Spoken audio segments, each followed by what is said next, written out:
Hello, I just wanted to talk you through what Gloriously Ordinary Lives is all about in a quite straightforward way that hopefully makes sense to everyone.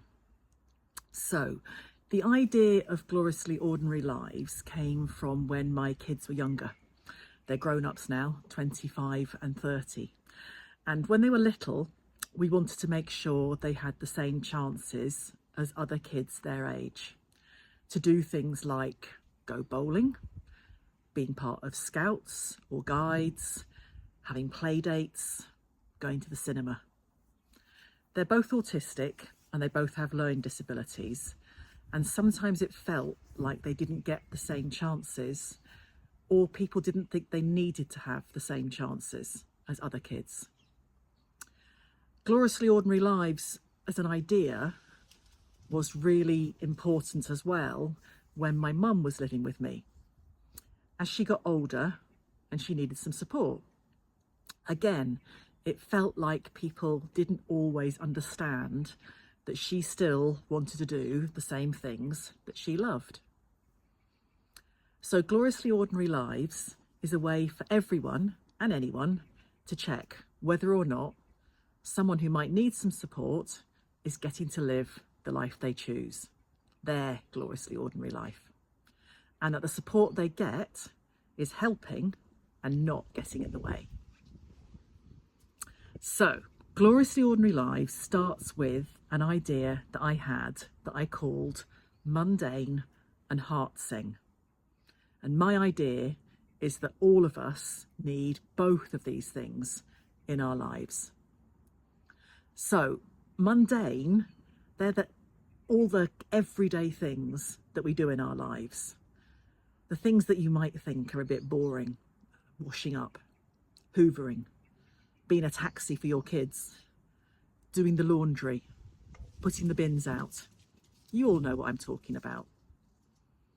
Heart sing is the things that bring us joy, that make us happy, that make us smile. They can be big things like looking forward to going on holiday, to our birthday, to having a party. And they can be small. It's spring as I'm recording this, and there's lovely blossom everywhere. You can see plants behind me starting to come out. My cat sitting on my lap makes my heart sing, as does going for a walk or a swim.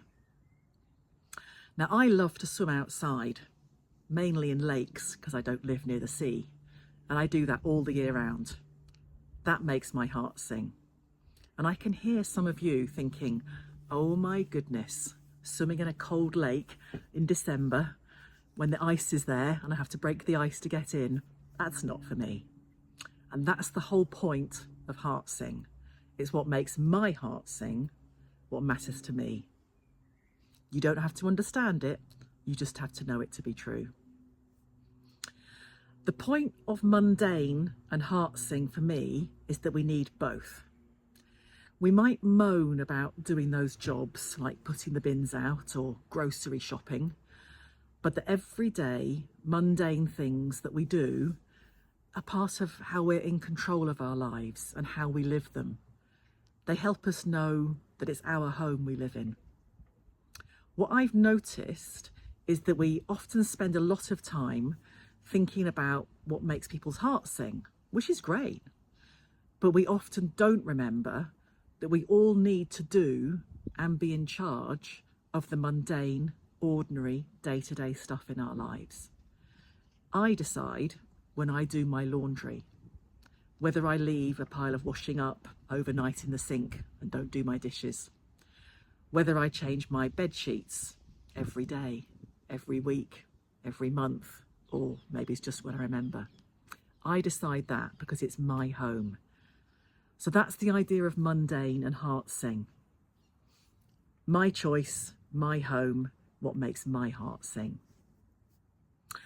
Then what there are for Gloriously Ordinary Lives are 5 tests that you can use to check whether or not something really is gloriously ordinary.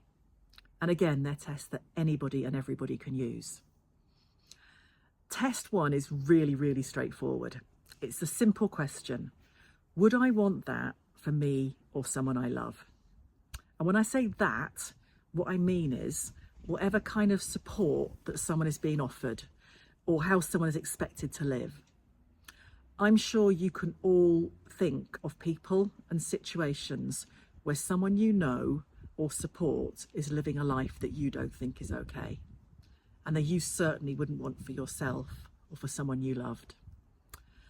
Someone who gets some support maybe is from someone they don't like, someone who has to go to bed when the agency worker can come, someone who doesn't get to choose what they eat or who they live with. Now, what I don't mean by this test is people getting to live the life the way that you think they should. If I had my way, you'd all be swimming in your local lake in December, because that's what I would want to do. But that's not your gloriously ordinary life, is it? That's mine. So this test is about really paying attention to how someone is being expected to live their life and about the support they're being offered or are getting. Is it okay? Or is it frankly not okay? Test 2 is what I call the language test, and people are starting to call it the kitchen table test.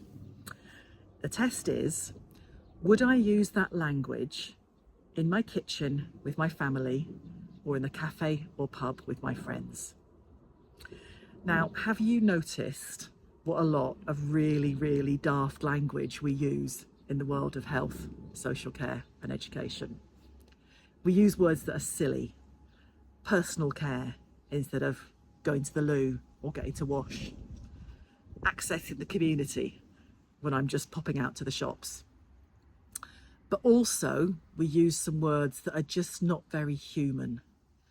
I've been told that I'm non-compliant when I haven't wanted to do something that a doctor told me I should. My daughter is described as complex and as having challenging behaviour.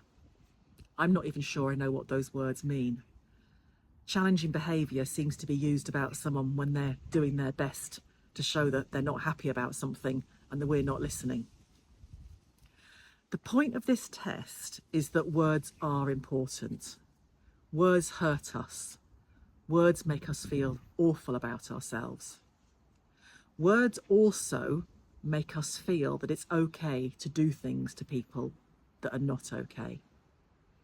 So this test is about noticing the words that we use, the words that we say, and the words that we write about people, and asking ourselves, would I use those words in my kitchen, in the cafe, or in the pub?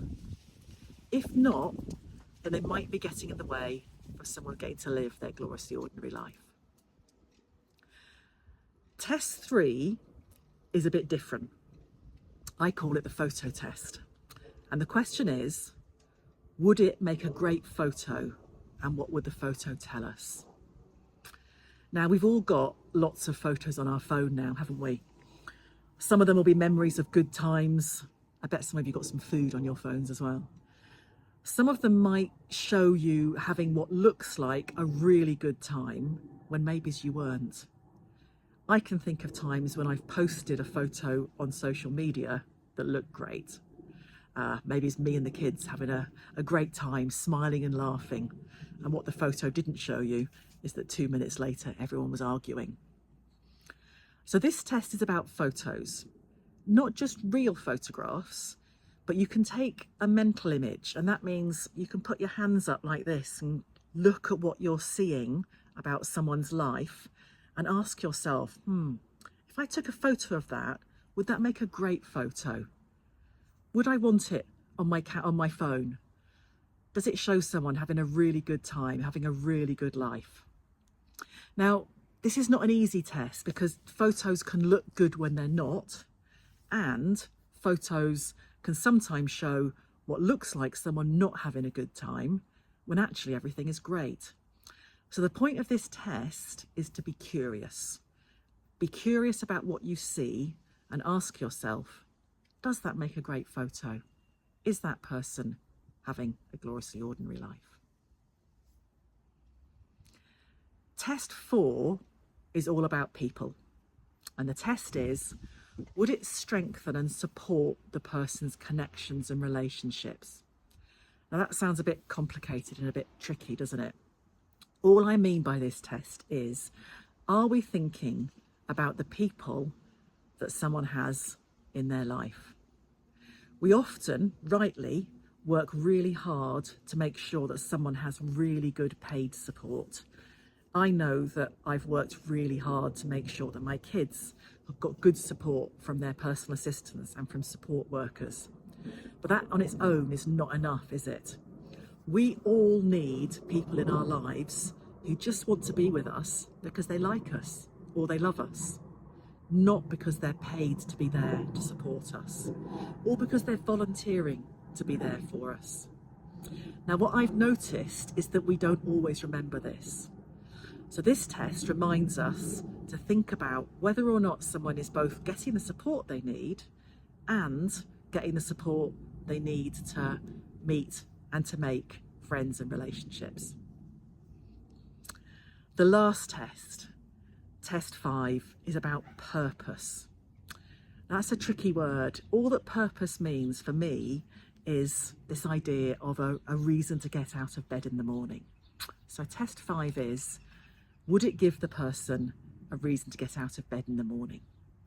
And what I mean by that is, have I got something important enough to me that I want to get out of bed? It's more than just getting up to do something I enjoy. It's getting up to because I've got something that if I know that I go there, people will need me. Or if I don't go, that I'll be missed. So that might be paid work. It might be that the reason to get out of bed in the morning is that you need to get up to go to work. And if you don't go to work, then you'll not get paid. That's a really good reason for getting out of bed in the morning, isn't it? But it's more than that. It might be somewhere where you're a volunteer. Maybe you volunteer in a food bank. It might be, I've got a neighbour whose shopping I do. And if I don't do that, then they're really going to miss me and they won't have their food. It might be a friend whose dog I walk and they're relying on me to do that. So again, I don't think that we notice always whether or not people have a reason to get out of bed. I think that we're quite good at making sure that people are busy, they've got full days, they've got to get up and go to the day service, have a trip to the cinema, to go bowling. But having fun and being busy is not the same as being needed, and we all need to be needed. So that's Gloriously Ordinary Lives. Mundane and Heartsing and 5 tests. I really hope that helps you make sure that someone you know is getting to have their gloriously ordinary life.